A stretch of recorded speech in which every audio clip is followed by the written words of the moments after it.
Guys, welcome back to my YouTube channel study with Jyoti. So आज हम पढ़ने वाले नेक्स्ट टॉपिक, और नेक्स्ट टॉपिक आपको देख ही गया होगा, different formula for calculating variance. तो हमारे पास जैसे नॉर्मल फॉर्मूला होता है वेरिएंस का, उससे हम एक और फॉर्मूला देखेंगे कैसे निकलता है वो, और वो हम क्यों फाइंड करते हैं अभी मैं रीजन बताती हूँ आपको। तो जो बाय डेफिनेशन फॉर्मूला होता है वो देखो क्या होता है। पहले आप देखो, बाय डेफिनेशन हमारे पास फॉर्मूला होता है वेरिएंस का 1/n sigma fi xi minus x bar का होल स्क्वायर। अब देखो, जो ये हमारे पास नॉर्मल फॉर्मूला होता है वेरिएंस का, अब हम दूसरा फॉर्मूला क्यों कैलकुलेट कर रहे हैं अगर हमारे पास ऑलरेडी है? तो अब ये क्वेश्चन आता है माइंड में। अब देखो हम क्यों कर रहे हैं। अब सपोज करो मेरे पास x की कोई होल वैल्यू नहीं आती है, ठीक है, मतलब वो फ्रैक्शन में कोई वैल्यू आ रही है जैसे 1/3 या फिर 7/9, ठीक है। तो इसका मतलब स्क्वायर, इसका मोड निकालेंगे पूरा और फिर इसका स्क्वायर करेंगे तो बहुत थोड़ा कॉम्प्लिकेशन बढ़ जाएगी उसमें, मतलब बहुत कॉम्प्लेक्स सा फॉर्मूला हमारे पास निकल के आएगा। ये कैलकुलेशन उसमें थोड़ा ज्यादा टाइम लगेगा, ठीक है, कैलकुलेट करने में। तो इसलिए हम इसका डिफरेंट फॉर्मूला जो हमें अगर हमारे पास कोई फ्रैक्शन में भी वैल्यू है उससे भी हमारा सॉल्यूशन जल्दी निकल जाए, उसमें ज्यादा टाइम ना लगे, इसलिए हम ये वाला फॉर्मूला कैलकुलेट कर रहे हैं, नया वाला। तो वो हम इसी से कैलकुलेट करेंगे। Okay, so let's start. अब ये कैसे होता है ये। ओके गाइस, सो मैंने फॉर्मूला एक बार दोबारा लिख दिया यहाँ पे, जो वेरिएंस का नॉर्मल फॉर्मूला होता है हमारे पास। अब यहाँ पे मैंने एक यहाँ पे x और लगाया। ये क्यों लगाया देखो अभी। अब जैसे हम यहाँ पे किसके रिस्पेक्ट में निकाल रहे हैं, पूरा वेरिएंस x के ही निकाल रहे हैं। ओके, तो इसलिए मैंने यहाँ पे x लिखा। अगर सपोज करो मैं यहाँ पे yi माइनस y बार लिख देती, मतलब मेरे पास ये होता तो, ठीक है, तो सिग्मा स्क्वायर तो होता ही होता। तो ये ऐसे भी ठीक है, बट मैं इसको यहाँ पे y भी लिख सकती हूँ क्योंकि मैं y की वैल्यूज कंसीडर करके पूरा वेरिएंस निकाल रही हूँ। ओके, तो मैं यहाँ पे x का निकालती हूँ, मैंने यहाँ पे x लिखा है। ओके, सो अब हम आगे मूव करते हैं कैसे हम मतलब दूसरा फॉर्मूला निकालना है जो बहुत ही इजी हो हमारे लिए वेरिएंस वगैरह निकालना। Okay, so let's start. तो देखो यहाँ पे ना हम क्या करते हैं, इसी फॉर्मूले से बनाएंगे हम दूसरा फॉर्मूला, तो इसी को लेके चलेंगे। ओके, तो यहाँ पे मेरे पास क्या है, xi माइनस x बार का होल स्क्वायर। ओके, तो अभी देखो क्या करते हैं, जो ये स्क्वायर मेरे पास गिवन है इसी को हम थोड़ा मतलब ओपन कर लेते हैं स्क्वायर को। तो देखो क्या होगा, हमारे पास क्या आता है 1/n xi स्क्वायर प्लस में x बार का whole square minus 2xi x bar. Okay, तो मेरे पास ये निकल के आता है जब मैं स्क्वायर को ओपन करती हूँ। नेक्स्ट स्टेप देखते हैं क्या होता है। ये जो fi है मेरे पास, इसको मैं अंदर मल्टीप्लाई कर लेती हूँ, तो देखते क्या आता है। देखो 1/n fi, अब यहाँ पे बड़ी ब्रैकेट लगा देती हूँ क्योंकि मैं अंदर मल्टीप्लाई कर रही हूँ, ठीक है, या फिर हम इसको साथ में लेके चल सकते हैं 1/n को, बट अभी एक बार हम ऐसे ही केवल सिग्मा fi को लेके चलते हैं। तो ये हो जाएगा xi का स्क्वायर प्लस में sigma fi x bar square minus 2 constant है, x बार भी कॉन्स्टेंट है तो ये बाहर रहेगा, और ये xi हमारा वेरिएबल है तो ये अंदर चला जाएगा, सिग्मा fi xi। ओके, तो अब देखो मेरे पास यहाँ पे क्या बन रहा है, fi xi। अगर मेरे पास यहाँ पे नीचे n भी हो, मतलब होता है ना मेरे पास ये x बार का फॉर्मूला क्या होता है, अगर हम फ्रीक्वेंसी डिस्ट्रीब्यूशन के लिए देख रहे हैं तो sigma fi xi by n, ठीक है। तो ये मेरा क्या बन जाएगा पूरा x बार। ओके, तो मैं यहाँ पे क्या करती हूँ, ये जो n है मेरा, ये मैं इसको अंदर लेके चलती हूँ, तो मैं इसी स्टेप पे कर देती हूँ। तो ये 1/n ये हो गया, इसके यहाँ पे 1/n आ जाएगा और यहाँ पे भी आ जाएगा क्या, पूरा नीचे n। ओके, ब्रैकेट में हटा देती हूँ। तो अब देखते हैं क्या होता है। जो मेरा ये था ये पूरा क्या बन गया x बार। ओके, क्योंकि ये मेरा क्या बन रहा है, मीन बन रहा है ना, सिंपल। ओके, तो अब ये मिलके, ये दोनों मिलके क्या हो जाएंगे, चलो नेक्स्ट स्टेप में करते हैं ये वाला, sigma x square is equal to 1/n। अब देखो इसमें हम कुछ नहीं कर सकते क्योंकि ये क्या है, xi स्क्वायर है। अगर यहाँ पे स्क्वायर नहीं होता ये, तो ये भी क्या बन जाता, मेरा मीन बन जाता सिंपली। ओके, बट यहाँ पे xi स्क्वायर है तो मैं यहाँ पे इस टाइम में कुछ नहीं कर सकती, तो इसको एज इट इज यहाँ पे लिख दो, sigma fi xi square plus में, अब देखो यहाँ पे ये तो मेरा कांस्टेंट है, ये बाहर आ जाएगा इससे, सिग्मा से x बार हो जाएगा स्क्वायर, अब उनमें क्या है ये n, और ये आपने पता होगा ना ये वाला क्या होता है, अगर मेरे पास सिग्मा fi है तो ये मेरा क्या निकल के आता है n, मतलब जो मेरे पास फ्रीक्वेंसीज गिवन होती है उनका सम जब हम करते हैं तो वो पूरा हम उसको n लेके चलते हैं, मतलब टोटल जो हमें गिवन होता है क्वेश्चंस में। तो ये मेरा होता है n, तो मैं इसको लिख सकती हूँ n। ओके, तो अब यहाँ पे देखते हैं, ये n से ये कैंसिल हो जाएगा, तो सिंपली क्या बचेगा मेरे पास x बार का स्क्वायर। अब यहाँ पे क्या आ जाएगा -2x बार, अब ये एक और x बार है तो ये हो जाएगा इसका स्क्वायर। ठीक है, अब देखो नेक्स्ट स्टेप में स्क्वायर। अब देखो यहाँ पे ये मेरे पास जो वेरिएबल है वो सेम है ना, तो मैं इनको दोनों को सोल्व कर सकती हूँ, तो ये क्या हो जाएगा -x बार स्क्वायर। ओके, तो ये हो जाएगा sigma x square is equal to 1/n square only. Okay, और इसको मैं अगर थोड़ा और सिंप्लीफाई करके देखूं, क्योंकि मेरे पास सारे टर्म क्या है fi x की फॉर्म में, fx की फॉर्म में, तो मैं और इसको कैसे लिख सकती हूँ, sigma xi square is equal to 1/n sigma fi xi square. Okay, ये वाली टर्म लिख के एज इट इज। अब इसको कैसे लिखते हैं, x बार क्या होता है मेरे पास sigma fi xi by n होता है। ओके, तो मैं इसको लिख सकती हूँ minus sigma fi xi by n का होल स्क्वायर। ओके, तो अब देखो अगर मेरे पास मतलब कुछ तो टर्म मेरे पास सोल्व हुई ना, यहाँ पे देखो अभी मेरे पास पहले अगर मैं गोल्डन रीजन की मेरे पास अगर फ्रैक्शन वैल्यू होती तो उसको कैलकुलेट करना बहुत टफ सा हो जाता है। ओके, तो इसलिए मैंने ये फॉर्मूला यहाँ पे कैलकुलेट किया। बट अभी भी देखो अगर मेरे पास कुछ लार्ज वैल्यू दी हुई है, लार्ज अमाउंट में, मतलब लाइक 2 डिजिट नंबर अगर दिया हुआ है f की वैल्यू, x या f की वैल्यू दोनों को, तो अगर मैं उनको मल्टीप्लाई करूंगी, क्योंकि सोल्व करने के लिए तो मेरे को मल्टीप्लाई करना पड़ेगा ना क्वेश्चन में, तो ये फॉर्मूला भी मेरे पास इतना अच्छा नहीं है, तो इसको हम थोड़ा और सिंप्लीफाई करते हैं। ओके, मतलब और थोड़ा अच्छा सा फॉर्मूला निकाल के लेके आते हैं, कैसे निकलता है वो, चलो देखते हैं वो। तो गाइस देखो, अब जैसे हम पहले वाली वीडियो में देखा जब मीन मीडियन मोड निकाल रहे थे कि अगर हमारे पास x और f की वैल्यू बहुत ज्यादा दी हुई है, लार्ज दी हुई है थोड़ी वैल्यू, तो उसको सोल्व करना थोड़ा कॉम्प्लिकेशन से बढ़ जाते हैं उसमें, मतलब टाइम भी ज्यादा लगता है, कैलकुलेशन भी बहुत ज्यादा इंक्रीज हो जाती होती है, और उसमें हमारे पास ज्यादा चांसेस इसके होते हैं कि हमारी कैलकुलेशन वहाँ पे रॉन्ग हो जाए।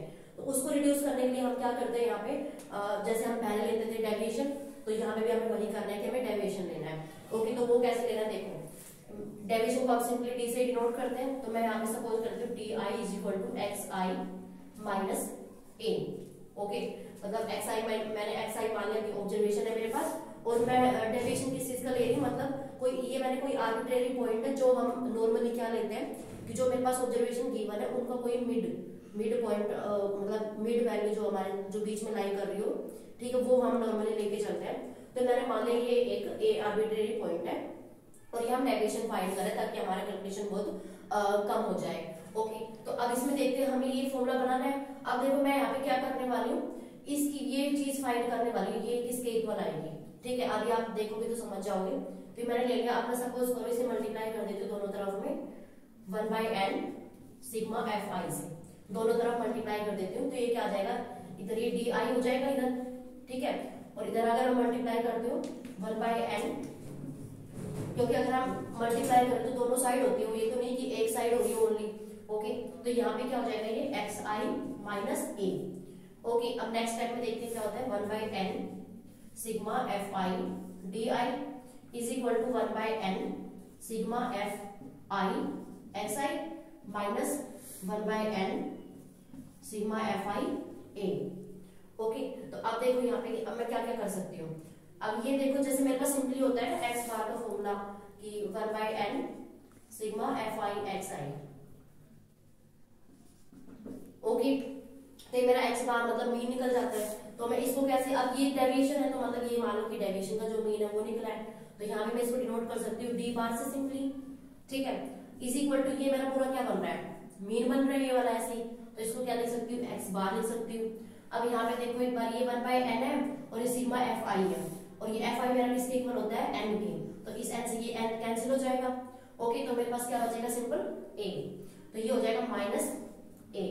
ओके, तो अब मैं सपोज करती हूँ ये मेरी फर्स्ट इक्वेशन है और ये मेरी सेकंड इक्वेशन है। ओके, तो अब मुझे क्या निकालना है, सिंपली अब देखो यहाँ पे xi आ रहा है, यहाँ पे x बार आ रहा है, यहाँ पे a। अगर मैं इस इक्वेशन में से या फिर इसमें से अगर एक मतलब दूसरी इक्वेशन को माइनस कर देती हूँ तो मेरे पास जो a है वो कैंसिल हो जाएगा। ओके, तो अब मैं ये करती हूँ कि जो फर्स्ट इक्वेशन है उसमें से माइनस कर रही हूँ सेकंड इक्वेशन को, तो सबट्रैक्टिंग इक्वेशन 2 फ्रॉम इक्वेशन 1, मतलब कि 2 इस इक्वेशन को मैं माइनस कर रही हूँ इसमें से। ठीक है, तो अब देखते हैं नेक्स्ट स्टेप में क्या आता है, डी आई में से ये माइनस हो जाएगा तो क्या आ जाएगा, D I minus D bar. ठीक है, इज इक्वल टू इस इक्वेशन में से मतलब ये राइट साइड वाला ये माइनस कर रहा है इसमें से, तो ये क्या हो जाएगा X I minus A minus X bar minus A. Okay, तो इसको थोड़ा सिंप्लीफाई करते हैं, क्या हो जाएगा X I minus A minus X बार। अब ये माइनस बाहर तो अंदर वाली टर्म्स प्लस हो जाएगी, मतलब अब साइन चेंज हो जाएगा इसमें, प्लस में ए। ओके, तो अब यहाँ पे ए से ये वाला ए कैंसिल हो गया, तो मेरे पास क्या बचा simply X I minus X bar. तो मैं इसको लिख सकती हूँ कि D I minus D bar is equal to क्या हो गया, क्या आ गया मेरे पास X I minus X bar. ठीक है, तो अब देखो यहाँ पे ना मैं एक चीज कह सकती हूँ कि अगर मैंने कुछ मतलब देखो यहाँ पे डी आई था मेरे पास, मतलब कोई मैंने डेविएशन लिया था उसमें से मैं माइनस कर रही हूँ डी बार, तो मेरे पास क्या निकल के आ रहा है भाई एक्स आई माइनस एक्स बार। मतलब थोड़ी सिमिलर सी कर रही है, कोई मुझे मतलब कि कोई और मेरे को यहाँ पे चेंज नहीं दिख रहा कि एडिशनल वैल्यू आई हो, मेरे पास एफ आया हो या फिर कुछ और आया हो। ठीक है, तो मैं यहाँ पे कह सकती हूँ कि अगर हम कुछ चेंज कर रहे हैं, मतलब डेविएशन अगर हम ले रहे हैं कि मतलब कोई जो मैंने यहाँ पे ए माइनस किया था इसमें से डेविएशन लिया था, उससे कोई यहाँ पे फर्क नहीं पड़ रहा है। ओके, तो अब देखो एक चीज तो मेरे पास निकल के आ गई कि जो X I minus X bar की वैल्यू है वो मेरी D I minus D bar आ गई है। ठीक है, तो मैं इसको यहाँ पे पुट कर देती हूँ एक बार, तो क्या जाएगा ये क्या इम्प्लाई कर देते हो। अब देखो यहाँ पे is equal to sigma square 1/n sigma F I, और यहाँ पे X I minus X bar की जगह ये वाला आ जाएगा D I minus D bar, D I minus D bar का स्क्वायर। ठीक है, अब मैंने यहाँ पे एक्स क्यों नहीं लगाया, क्योंकि अब मेरे जो पूरा से सोल्व हो रहा है वो डी के रिस्पेक्ट में हो रहा है। ओके, तो मैं यहाँ पे लगा दूंगी सिंपल छोटा सा डी इसके सब्सक्रिप्ट में। ओके, तो मेरे पास ये वाला फॉर्मूला निकल के आ गया। अब मेरे पास एक और चीज है, अगर मैं यहाँ पे सपोज करती हूँ ये मैंने लिया है ना ये डेविएशन वाला, अब मैं मान लो यहाँ पे एच से डिवाइड कर देती हूँ, मतलब ये जो उनके बीच का जो अगर मेरे को कॉन्टिन्यूअस में दी हुई है तो जो उनकी विड्थ होती है उसको मैं सपोज कर देती हूँ, उससे एक बार डिवाइड कर देती हूँ, तो मेरे पास क्या वैल्यू निकल के आएगी, एक बार ये और देख लेते हैं। तो गाइस देखो मैंने बताया ना यहाँ पे कि अगर हम उसको h से डिवाइड कर दे तो मेरे पास दूसरा एक नई टर्म निकल के आ जाएगी, वो देखते हैं। एक तो मेरे पास ये वाली आ गई, ठीक है, जो कैलकुलेशन को बहुत लोएस्ट टर्म पहुंचा देगी, मतलब कि उसमें कैलकुलेशन बहुत कम हो जाएगी। जब आप डेविएशन लेते हो तो उसमें इसकी हमारी वैल्यू कम हो जाती है। ओके, तो मैं नेक्स्ट लिया कि अगर हम h से इसको डिवाइड करते तो कैसे सॉल्व करते हैं। ओके, तो ये देखते हैं एक बारी। अब मैं यहाँ से क्योंकि मेरे को निकालने क्या है बेसिकली इसकी वैल्यू निकालनी है, तो पहले मैं यहाँ से एक्स आई निकालती हूँ। ठीक है, तो एक्स आई निकालूंगी तो क्या हो जाएगा ये D I H, okay, minus मतलब ये इधर आ जाएगा प्लस में ये हो जाएगा ये। ठीक है, ठीक है, अगर इसको मैं थोड़ा और अच्छे से लिखूं तो ये क्या हो जाएगा मेरा X I is equal to A plus में एच डी आई। ओके, तो अब मेरे को क्या निकालना है बेसिकली यहाँ पे एक्स बार भी आना चाहिए, तो उसके लिए मैं सपोज करती हूँ इसे मैं मतलब जैसे मैंने डी आई के लिए किया था ना कि मल्टीप्लाई कर दे दोनों side sigma F I by N से, तो वही मैं इसमें करती हूँ एक बार, देखते क्या आता है। सिग्मा एफ आई अपॉन में एन इससे मल्टीप्लाई करना है, तो ये क्या हो जाएगा एक्स आई इधर तो बन जाएगा ये, इस इक्वल टू इधर क्या आ जाएगा 1/n सिग्मा एफ आई इंटू ए प्लस में 1/n sigma F I H D आई। ठीक है, ये निकल के आ जाएगा। तो अब देखते हैं नेक्स्ट में ये कैसे निकल जाएगा, अभी नेक्स्ट स्टेप देखो भी, तो ये देखो क्या हो जाएगा, ये x I F I upon में एन हो गया, तो ये तो क्या हो जाएगा मेरे पास सिंपली एक्स बार। ओके, ये तो एक्स बार आ गया मेरा यहाँ पे, इसी इक्वल टू देखो ये क्या हो जाएगा एफ आई, ये क्या होता है मेरा एन के इक्वल, तो ये एन से कैंसिल, तो ये क्या आ गया मेरा ए। ओके, प्लस में अब देखो ये वाला ये क्या निकल के आ जाएगा 1/n, एच मेरा कांस्टेंट है तो एच को मैं बाहर ले लेती हूँ, और ये अंदर क्या हो जाएगा सिग्मा एफ आई डी आई। ठीक है, अब ये मेरा देखा जाए तो ये क्या बन गया पूरा, जैसे मेरा ये सिंपली एक्स बार बना था मीन बना था, तो ये किसका मीन बन गया डी आई का, डी का। ठीक है, डेविएशन का, तो ये क्या हो जाएगा X bar is equal to A plus में एच डी बार। ओके, तो मेरे पास ये वाली वैल्यू निकल के आ गई है। तो अब मैं सपोज करो मैं यहाँ पे निकालती हूँ, जैसे मैंने उसमें माइनस करा था ना फर्स्ट में सेकंड को माइनस कर देता, तो अब इसको मान लेती हूँ मैं थर्ड इक्वेशन। ठीक है, इसको मान लेती हूँ मैं फोर्थ इक्वेशन। अब मैं सपोज करती हूँ कि इस वाली इक्वेशन से मैं ये वाली माइनस करती हूँ, मतलब थर्ड इक्वेशन में से फोर्थ को माइनस कर दूं, तो मेरे पास क्या निकल के आ जाएगा एक्स आई माइनस एक्स बार जो कि यहाँ पे ये गिवन है, मेरे को इसी की वैल्यू फाइंड करनी है। ठीक है, तो सबट्रैक्टिंग इक्वेशन 4 फ्रॉम इक्वेशन 3, मतलब 4 में से 3 में से 4 को माइनस कर रहे हैं। ठीक है, तो ये क्या निकल के आ जाएगा, X I minus X bar is equal to, A से ए तो कैंसिल हो जाएगी क्योंकि अगर इसमें से हम ये माइनस करें तो ए कट ही जाएगा, कैंसिल हो जाएगा, तो क्या बचेगा simply H D I minus H D बार, और दोनों में से मैं एच कॉमन ले सकती हूँ। ओके, तो ये क्या आ जाएगा H D I minus D bar. Okay, तो अब देखो मैं क्या करती हूँ, एक्स आई माइनस एक्स बार का इसकी वैल्यू को मैं यहाँ पे पुट कर रही हूँ, मतलब ये वाला। तो अब देखो इसको मैं पुट करूंगी इस वाले में, तो देखते क्या आता है। तो देखो गाइस मेरे पास वैल्यू क्या निकल के आई थी, X I minus X bar की वैल्यू आई मेरे पास H D I minus D bar. ठीक है, अब ये वाली वैल्यू अगर मैं इसमें पुट करती हूँ इस वाले में, तो कैसे क्या एक्सप्रेशन बन जाएगा मेरा, एच मतलब ये 1/n सिग्मा एफ आई, और ये इसकी जगह मैंने एच डी सी पुट कर दिया।